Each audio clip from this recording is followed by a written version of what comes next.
Seguimos en Cosa Pública 2.0. Vamos a la línea telefónica para saludar y agradecer enormemente a Hamlet García Almaguer, exdiputado federal y ahora actualmente integrante del Consejo Nacional de Morena, y también es un abogado especialista en Derecho Constitucional y fue uno de los legisladores de la anterior legislatura que le tocó participar en la redacción del dictamen sobre la reforma al Poder Judicial, de tal manera que conoce de manera detallada lo que se está jugando con esta renovación del Poder Judicial, y le agradecemos que nos tome esta llamada porque el día de ayer cerró el plazo para el registro de aspirantes. Hamlet García, ¿cómo estás? Muy buenas tardes. ¿Qué tal, Rubén? Jesús, muy buenas tardes, gusto saludarles y a toda la audiencia. Muchísimas gracias, Hamlet. Pues se cierra una etapa muy importante. Nos gustaría que nos compartieras, me parece que fueron finalmente más de 34,000 personas. Si nos recuerdas, ¿cuál fue el procedimiento que se implementó para hacer esta convocatoria, el cierre y qué es lo que seguiría? Por favor. Bueno, primero pues es una convocatoria exitosa. Muchos habían apostado a su fracaso, incluyendo pues férreos opositores dentro del Poder Judicial Federal, incluyendo pues algunos de sus liderazgos a nivel tanto de trabajadores como juzgadores, y en las últimas horas cambiaron las señales. Hay magistradas, hay jueces que a través de redes sociales señalaban que habían recibido la indicación de la JUFET para poder participar y registrarse como candidatas y candidatos. La JUFET es la Asociación de Jueces y Magistrados, ¿no? Es correcto, es correcto. Y ahorita, terminando la entrevista, te mando ahí con producción algunos de estos tweets de jueces y magistrados, en donde expresaban su molestia por el cambio de señales y se cuestionaban si siempre había sido el plan participar y simplemente estaban ganando tiempo. Otro termómetro pues es el de la lideresa de los trabajadores, Patricia Aguayo, quien anunció recientemente que también se iba a inscribir. Creo que finalmente no reunió los documentos para hacerlo, pero públicamente declaró que se quería registrar. Y veo a muchas jueces, magistrados que finalmente se inscribieron, muchísimas secretarias y secretarios. Tenemos también muchos juzgadores a nivel local, jueces, secretarios, magistrados locales, buscando dar un salto a la instancia federal. No habían tenido esa posibilidad, los concursos son cerrados, ¿no? Quiere pertenecer al servicio de la federación. Sí, Hamlet. Perdimos la llamada con Hamlet. La retomamos. García Almaguer, vamos a volver a marcarle para que seguir esta conversación. Le ofrecemos una disculpa, es una llamada desde la Ciudad de México. Bueno, y lo que hemos visto es muy frecuentemente se está moviendo y desde el automóvil toma las llamadas, probablemente ahí perdimos la conversación. Vamos, entre tanto, a las cifras específicas que se publica en esta nota de agencias que retoma el diario NTR. Hay que recordar que cada poder público, hay 3, ejecutivo, legislativo y judicial, tenía derecho a tomar aspirantes. Ya volvemos a la llamada. Hamlet, te perdimos, pero ya estamos de vuelta. Gracias. Sí, entonces este cambio de señales pues es un reflejo de que el Poder Judicial esperó hasta el último momento para poder participar, y por eso es el poder que tiene menos inscripciones. Si desde el inicio le hubieran hablado claro a sus secretarias, secretarios, proyectistas, actuarios, que iban a tener la oportunidad de aspirar a ser jueces y que tenían las puertas abiertas, pues estaría en condiciones similares a los otros dos poderes.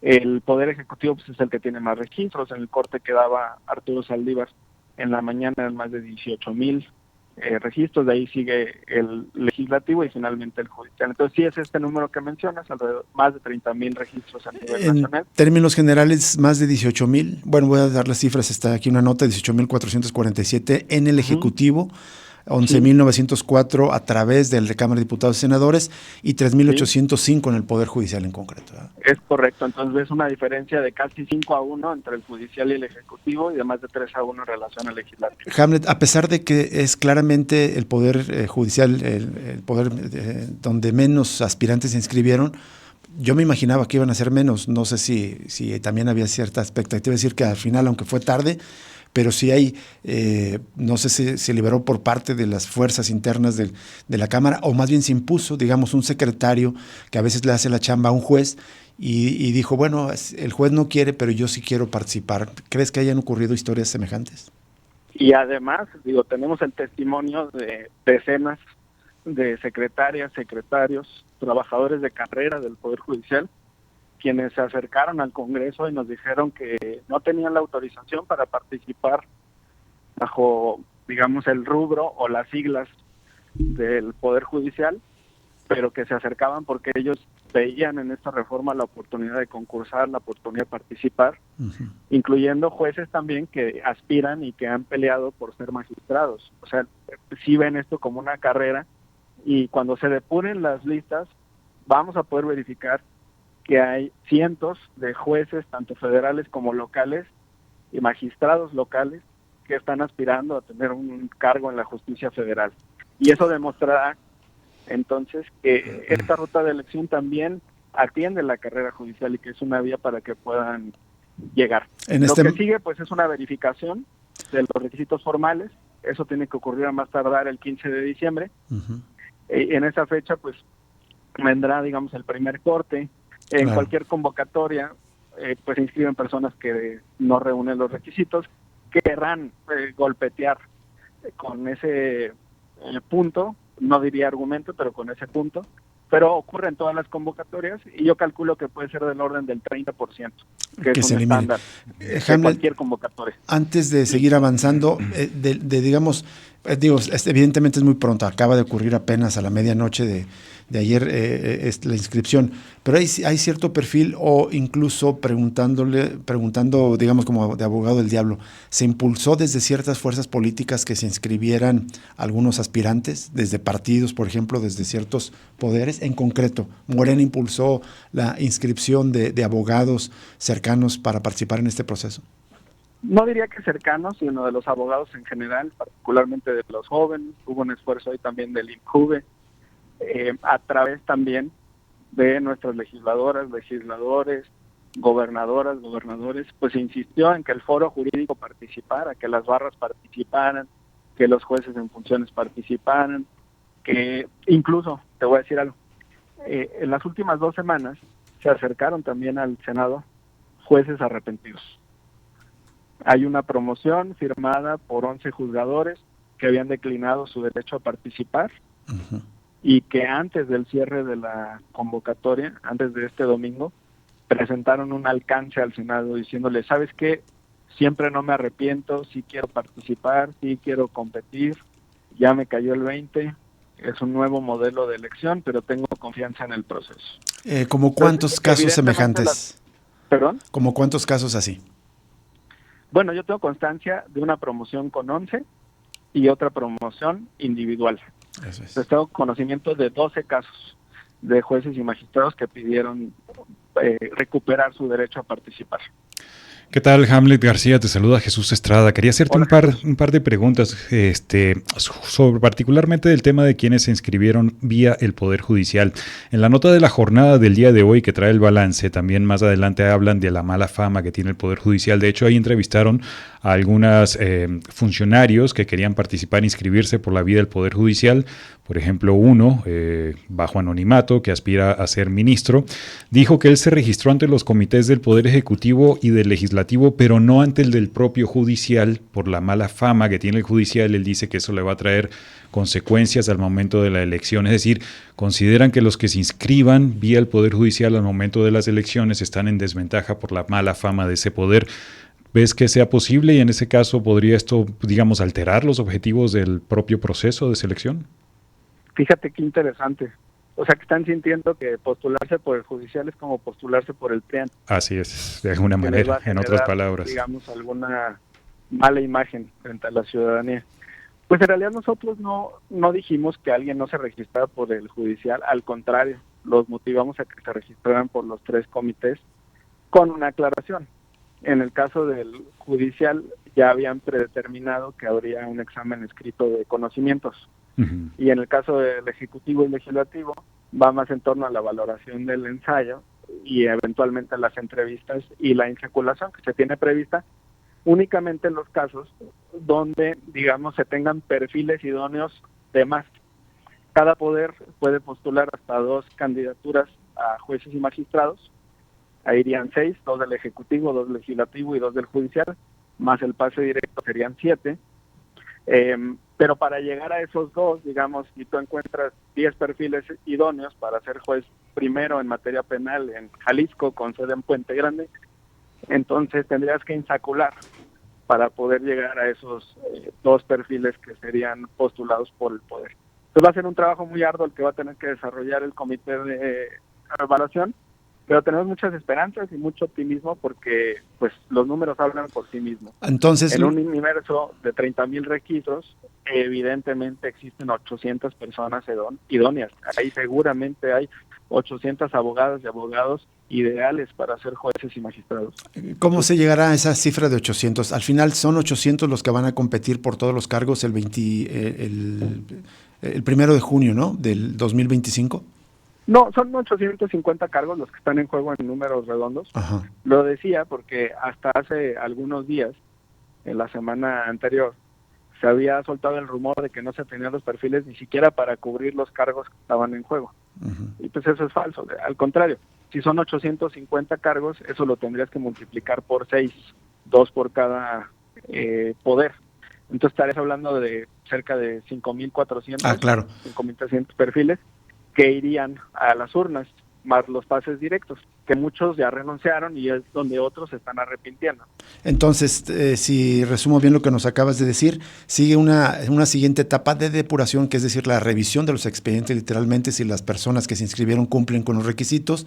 Calculas Correcto. Que saldrá un 30%, podrán quedar unos 22,000, 24,000, y entonces de ese universo 24,000 se tendrá que hacer un proceso de revisión, de insaculación, para finalmente llegar a los 5,400 que ya competirán en la elección de junio de 2025. ¿Cómo se va a llegar de los 24,000 a los 5,400? ¿Cómo se llega a eso? Pues cada poder, a través de su comité, puede trabajar de manera autónoma. Como te comentaba, el Poder Judicial tiene previsto realizar un examen de conocimientos, ¿no? En el caso del Legislativo y del Ejecutivo es el análisis de las cartas de recomendación, del currículum, del ensayo, y también se van a hacer consultas que tienen que ver con que no hayan cometido violencia de género, que no deban pensiones alimentarias. Un poder también podría consultar al SAT si hay una opinión de cumplimiento, si es un ciudadano que cumple, digamos, con sus obligaciones tributarias. Son análisis que puede realizar cada poder de manera autónoma. No está prohibido, por ejemplo, que un comité evaluador haga un examen psicométrico o que haga un examen toxicológico o que haga entrevistas. Todas esas pruebas están abiertas y las puede desarrollar libremente cada comité evaluador. Hasta ahora el único que ha anunciado la existencia de un examen de conocimientos es el judicial. ¿No sería deseable un examen para todos en los 3 poderes? No está diseñado con ese objetivo. Hamlet, otra duda también. El día de hoy hubo conferencia de prensa de lo que, pues, de los magistrados, digamos, que se oponen a esta reforma judicial. En una nota de la jornada habla uno de los que estuvo en la rueda de prensa y están exigiendo que los comités de los poderes ejecutivo y legislativo transparenten o hagan pública la lista de los que se registraron en cada uno de esos poderes. Según ellos, el Poder Judicial ya está en un proceso de verificación de las listas.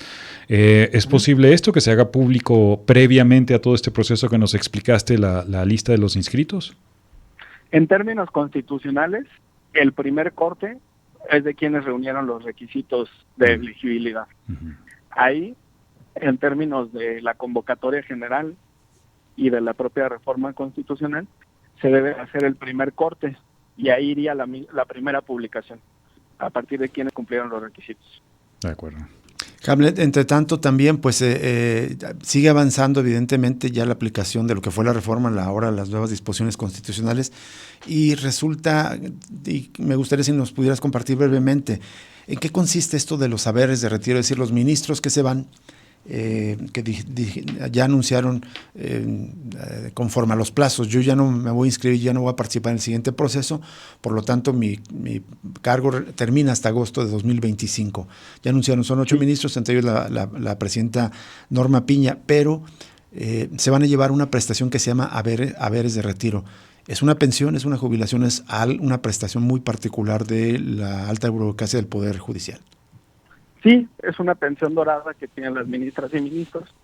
En los 2 primeros años posteriores a que dejen el cargo, se llevan el 80% de sus ingresos mensuales, y a partir del tercer año es el 80% del ingreso.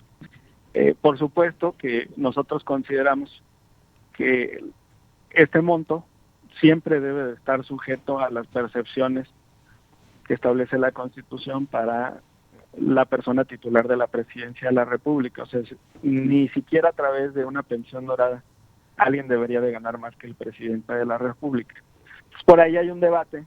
El otro día vi la publicación de la ministra Lenia Batres, porque los propios ministros sesionaron para definir cuánto se iban a llevar. Exactamente. Eso acaba de ocurrir. Uh-huh. Y ella señalaba que por las cuestiones accesorias o complementarias en términos de vehículos, seguros y otras cuestiones, sí podrían estar excediendo esos umbrales.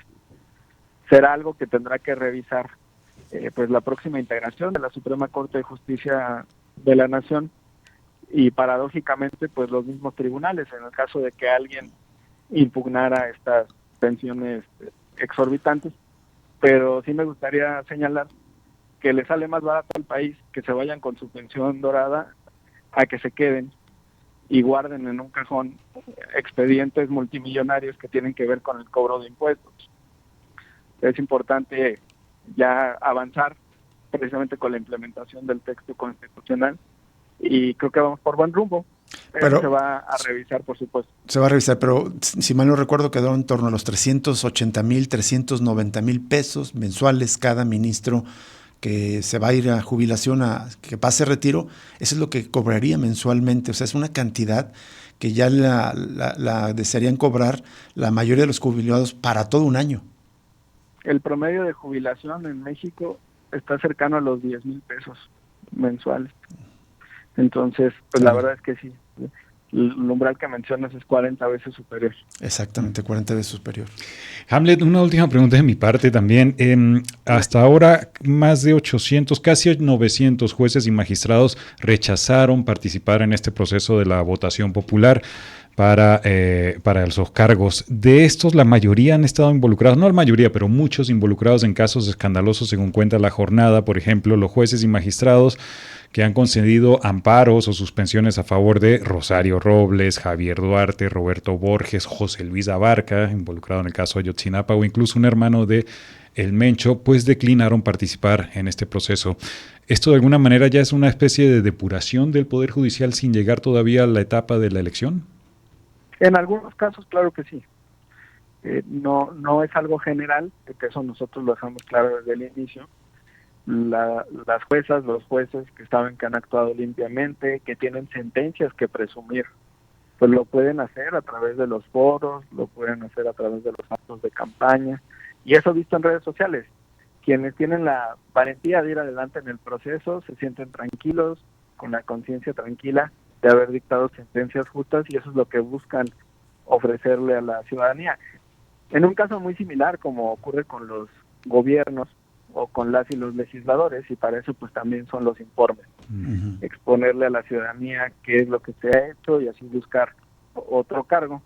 La presidenta Sheinbaum, por ejemplo, cuando estaba en campaña, decía, a ver, yo he logrado esto y esto en la Ciudad de México, particularmente la reducción de la inseguridad y los proyectos emblemáticos también de transporte y movilidad, y eso le sirvió mucho en campaña. Entonces ahora los jueces que han actuado adecuadamente pues tienen que mostrar eso, y los que no tienen esa confianza, en algunos casos será como bien señalas, pues porque saben cuáles son los casos que han emitido, cuáles son las sentencias que han emitido y que serán juzgados por la ciudadanía, y en otros pues se deberá porque sienten algún temor o no tienen la confianza.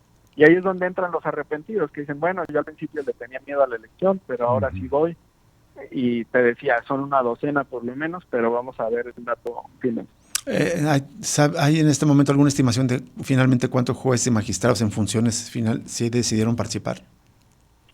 No, porque tienen el derecho de retirar su participación con un plazo muy extendido, entonces todavía van a estar llegando solicitudes al respecto, pero lo vamos a averiguar para poderlo compartir. Es un dato que es muy importante para la ciudadanía. Sin duda. Y finalmente, Jaime, en términos del cronograma, este primer proceso de depuración empieza el 15 de diciembre. ¿Cuándo se tendría ya, digamos, la lista de candidatos totales que estimabas más o menos en 5,400? ¿En qué fecha ya se podría conocer? Sí, el 12 de febrero. 12 de febrero. El Senado de la República tiene que remitirle al INE la lista de las candidaturas. Para que se procesen ya incluso boletas y empiecen a hacerse las campañas, ¿verdad? Sí, claro, porque se necesitan más o menos 3 meses para poder imprimir boletas. De acuerdo. Muy bien, Hamlet García Almaguer, muchísimas gracias como siempre, por aceptar conversar con nosotros aquí en Cosa Pública 2.0 de Real Universidad de Guadalajara para entender estos asuntos que de pronto pueden parecer complicados y que nos ayudas a entenderlos. Muchas gracias. Muchas gracias, Rubén, Jesús, y también a través de esta vía me gustaría extender una felicitación a toda la comunidad universitaria y a la nueva rectora. Le deseo mucho éxito en su gestión y que sea para el bien de Jalisco y de todos los estudiantes, toda la comunidad. Muy bien, seguramente llegará a Carla Planter este mensaje. Gracias, Hamlet. Felicidades a Carla Planter. Hasta luego. Hasta luego. Nos vamos a una pausa y regresamos para cerrar Cosa Pública 2.0. Pues muy interesante todo el proceso. Finalmente muchos más de los que yo me imaginaba, aspirantes a participar en la elección de jueces y magistrados para renovar el Poder Judicial después de haber sido reformado y ya quedó asentado en la Constitución que este es el mecanismo para elegir a los juzgadores en México. Vamos al corte y volvemos.